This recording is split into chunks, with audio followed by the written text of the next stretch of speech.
Hi friend, welcome to game of winning. आज की इस वीडियो में काफ़ी सारे इंटरेस्टिंग अपडेट्स हैं। शुरुआत कर लेते हैं लोगन पॉल से। उन्होंने अपने इम्पल्सिव पॉडकास्ट में बैड बनी के साथ मैच को लेकर कुछ कहा है। जैसा कि मैं आपको पहले भी बता चुका हूं कि लोगन पॉल वर्सेस बैड बनी के बीच रेसलमेनिया 42 के लिए मैच काफ़ी रूमर्ड है।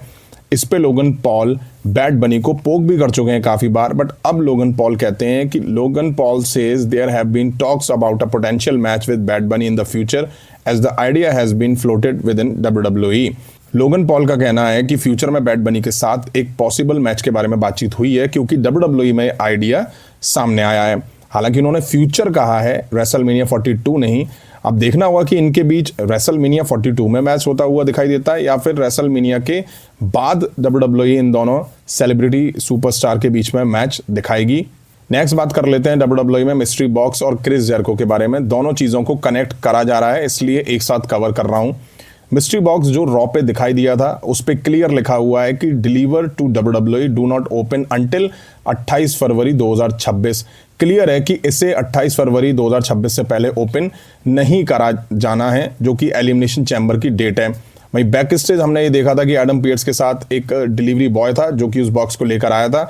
हालांकि एडम पियर्स ने ये बोल दिया था कि ये डिलीवरी बॉक्स उनका नहीं है, निक एल्डिस को स्मैकडाउन पे भेज दो, वो देखेगा इसमें क्या है।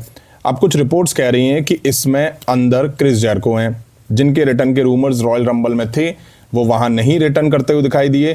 तो रिपोर्ट्स अब दावे कर रही हैं कि इसके अंदर क्रिस जेरिको होने वाले हैं। वहीं इसके पीछे जो लॉजिक दिया जा रहा है वो आपको बता देता हूं। The elimination chamber PLE will mark 9700 days exactly since Chris Jericho made his WWE debut. Chicago was the city in which Chris Jericho made his WWE debut back in 1999. Elimination chamber PLE Chris Jericho के debut के ठीक 9700 दिन पूरे होने वाले हैं। Chicago ही वही city थी जहां 1999 यानी कि 1999 में क्रिस जेरिको ने WWE में अपना डेब्यू करा था। वहीं कुछ रिपोर्ट्स ने दावे बिल्कुल इसके उल्टे कर दिए हैं।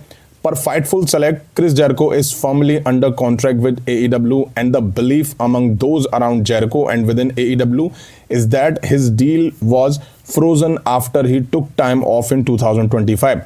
Fightful select की रिपोर्ट जो है उसकी माने तो क्रिस जेरिको अभी भी AEW के साथ कॉन्ट्रैक्ट में है, और क्रिस जेरिको के आसपास और AEW के अंदर जो लोग हैं उनका मानना है कि 2025 में उनके ब्रेक लेने के बाद उनकी डील फ्रीज कर दी गई थी। अब आपको बता दूं कि ये फ्रीज करना क्या होता है। मान लीजिए किसी भी सुपरस्टार का 1 साल का, 2 साल का या 5 साल का कॉन्ट्रैक्ट है, चाहे वो AEW में चाहे WWE में हो।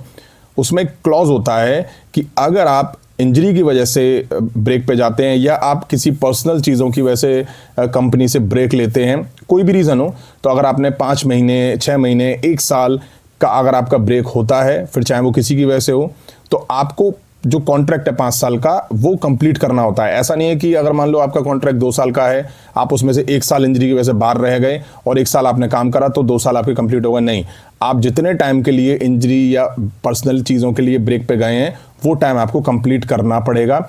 इसलिए कहा जा रहा है कि 2025 में क्रिस जेरिको ने जितने दिन का ब्रेक लिया था AEW से, उन्हें वो अब कंप्लीट करना पड़ेगा, उसके बाद ही वो AEW छोड़ सकते हैं। इस तरह की चीज़ें कही जा रही हैं। अब अगर ऐसा है तो फिर तो क्रिस जेरिको कैसे भी WWE में नहीं आ पाएंगे, और कहा जा रहा है कि मिस्ट्री बॉक्स के अंदर क्रिस जेरिको हैं, तो फिर तो अगर वो AEW के साथ कॉन्ट्रैक्ट में है तो वो कैसे आएंगे यहाँ पे। वैसे मैं आपको ये बता दूं, ये सब रिपोर्ट्स हैं, एक्चुअल क्या है वो तो एलिमिनेशन चैम्बर में ही पता चलने वाला है। नेक्स्ट बात कर लेते हैं मिस्ट्री मैन के बारे में। अभी मिस्ट्री मैन खत्म नहीं हुआ था कि मिस्ट्री बॉक्स भी शुरू हो गया है। खैर, रॉयल रंबल में एक बार फिर से मिस्ट्री मैन हमें दिखाई दिया था जिसने ब्रॉन ब्रेकर को कॉस्ट कर दिया था। उसके बाद रॉ के एपिसोड में मिस्ट्री मैन दिख के ऑस्टिन थ्योरी और लोगन पॉल पे अटैक कर चुका है। अब काफ़ी सारे फोटोज सामने आए मिस्ट्री मैन के, बट ये सबसे क्लोज फोटो अब तक का सामने आया है जो कि रिसेंट के रॉ के एपिसोड के बाद का है। जिसके बाद फिर सवाल कि ये भाई है कौन। सब अपनी अपनी अजम्पशन लगा रहे हैं। एक रिपोर्ट्स में कहा गया है कि ये ग्रेसन वॉलर है, ऑस्टिन थ्योरी के फॉर्मर टैग टीम पार्टनर। कोई कबाब में हड्डी JD मैकडोना को इसको बता रहा है। अब मेरी समझ में ये नहीं आ रहा है कि इसके फेस पे जो होठ दिख रहे हैं, लिप्स वाला एरिया दिख रहा है, उसको पेंट क्यों नहीं करा गया है, ताकि इसकी मिस्ट्री ओपन होने से पहले सबको अंदाजा लग जाए कि ये कौन है भाई साहब। ऐसा मैं इसलिए भी कह रहा हूं क्योंकि ट्रिपल एच की हरकत है ही कुछ ऐसी। जब तक सोशल मीडिया पे 100% इस मास्क में कौन है, उस सुपरस्टार का नाम सामने नहीं आ जाता, तब तक ट्रिपल एच इसको ऐसे ही ड्रैग करेंगे, ऐसे ही इसको इलास्टिक की तरह खींचेंगे। हर वीक दिखा दिखा के इसका सस्पेंस ठंडा करते चले जा रहे हैं, और जब सोशल मीडिया पे सामने आ जाएगा तब इसको WWE रिवील करेगी और फिर मास्क में वही सुपरस्टार निकलेगा। ऐसा ही सेम ऑस्टिन थ्योरी के केस में हुआ था। सर्वाइवर सीरीज में दिखे, फिर बार बार दिखाना, और एक दिन सोशल मीडिया पे ऑस्टिन थ्योरी के नाम के पक्के जो रिपोर्ट्स थी वो सामने आ गई। तब WWE ने ऑस्टिन थ्योरी को अनमास्क करा और सारा जो एक्साइटमेंट था, सारा जो सस्पेंस था, वो ठंडे बैग में जाके सो चुका था, क्योंकि ट्रिपल एच मास्टर आदमी है यार सरप्राइज को सरप्राइज ना रखने में। नेक्स्ट बात कर लेते हैं बियांका ब्लेयर के बारे में। बियांका ब्लेयर जो कि 2025 में हुई फिंगर इंजरी की वजह से WWE से बाहर चल रही हैं, उनकी वापसी के रॉयल रंबल में बहुत ज़्यादा चांसेस थे, बट ऐसा हुआ नहीं। अब रूमर्स ऐसे थे कि वो शायद से रेसलमेनिया 42 से पहले वापसी कर लेंगी, बट अब ऐसा होता दिखाई नहीं दे रहा है।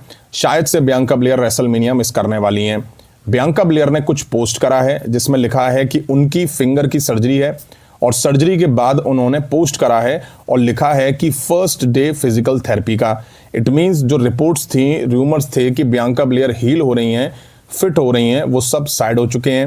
अब यहाँ बियांका ब्लेयर ने ये क्लियर नहीं करा है कि ये सर्जरी फर्स्ट है या कौन सी सर्जरी है। अगर ये फर्स्ट है तो फिर सवाल ये कि अब तक 10 महीने से बियांका ब्लेयर की सर्जरी नहीं हुई थी, तो क्या फिर वो बिना सर्जरी के हील होने की कोशिश कर रही थी?